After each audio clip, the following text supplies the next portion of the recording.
Alright lads, welcome back to Acre. I'm officially back from Fuengirola and to be honest, I'm missing it. Sun, pool, beach, no stress. Good food, proper peace. We were only saying the other day, this year's trip hit differently. Probably the best one yet. No drama, no rows, just peace. And coming home after something like that feels a bit strange. Not in a depressing way, but that kind of weird shift from holiday brain back to reality. Back to alarms, routine, reps. And in a funny way, that's what this week felt in Evergreen too. Realistically, I got nothing done. Not some big flashy update, more like just barely turning the engine over again, in a literal sense. Just getting back to rhythm. This week I spent a lot of time polishing the swamp terrain system. On paper, it's dead simple. Walk into the swamp, the player slows down. Walk out and he goes back to normal.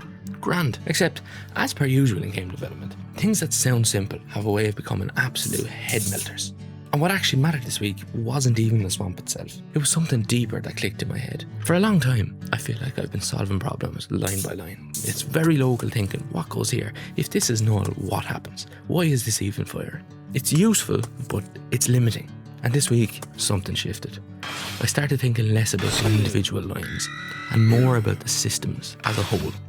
Because once you understand the system, the noise around it starts to disappear. Things get much clearer. In the context of today, the terrain sensor detects terrain. It sounds so simple and it makes me sound like such a fool, but when you just break it down to exactly what it is, it makes it so much easier. It doesn't handle movement. It doesn't handle visual effects, sound effects. It's not balancing. It just literally detects. It's clean, simple. It has one responsibility.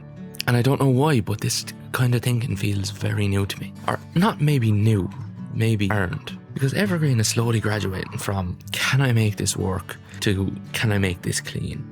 Not in the procrastination sense, but in the more Evergreen is leveling up. The more reps I put into it, the better it's getting. Each thing I add is being added with the experience of everything that came before it. This week wasn't a massive implementation week. I really took advantage of the time off to properly recover from the last 6 months of development to really be able to push on and deliver an even better 6 months for the second half of the year and beyond. And that's it for this week. If you'd like to follow along with this journey, hit subscribe and I'll see you in the next devlog. Thank you for watching.